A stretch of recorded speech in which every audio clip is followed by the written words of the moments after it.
റഹ്മത്തുള്ളാഹി തആല വബറകാതുഹു.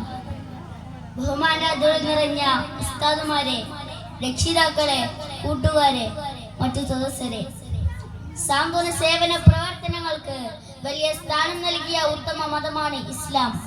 അയൽവാസി പട്ടിണി കിടക്കുമ്പോൾ വയറു നിറക്കുന്നവൻ എന്നിൽപ്പെട്ടവനല്ല എന്ന് പഠിപ്പിച്ച പരിശുദ്ധ ഇസ്ലാം, തന്റെ കൂട്ടുകാരന് വേണ്ടതെല്ലാം ആഹ്വാനം ചെയ്ത ഉത്തമ സൗഹാർദ്ദത്തിന്റെ മതമാണ് ഇസ്ലാം.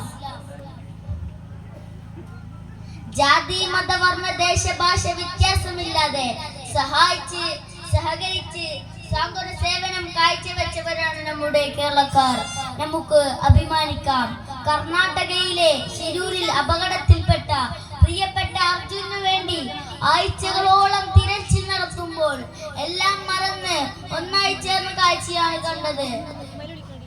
ആ കണ്ണീരുറങ്ങും മുമ്പേ നമ്മെ തേടിയെത്തിയ മറ്റൊരു ദുരന്തമാണ് ചൂരൽമലയിലും മുണ്ടക്കയിലും നടന്നത്.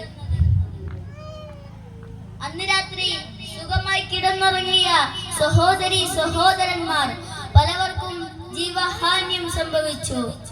അങ്ങനെ ഒരു നാട് തന്നെ ഇല്ലാതെയായി. ഇവിടെയും നമുക്ക് കാണാൻ കഴിഞ്ഞത് ഒരുപാട് സാന്ത്വന സേവന പ്രവർത്തനങ്ങളുണ്ട്.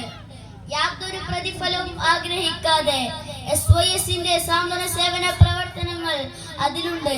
അതുപോലെ വിവിധ സംഘടനകളുടെയും പാർട്ടികളുടെയും പ്രവർത്തനങ്ങളുണ്ട്. എല്ലാവർക്കും അല്ലാഹു അർഹമായ പ്രതിഫലം നൽകട്ടെ. മരിച്ചുപോയ എല്ലാ മുഅ്മിനുകൾക്കും പുറത്തു കൊടുക്കട്ടെ. ഇത്രയും പറഞ്ഞ് ഞാൻ നിർത്തുന്നു. അസ്സലാമു അലൈക്കും വറഹ്മത്തുള്ളാഹി തആല വബറകാതുഹു.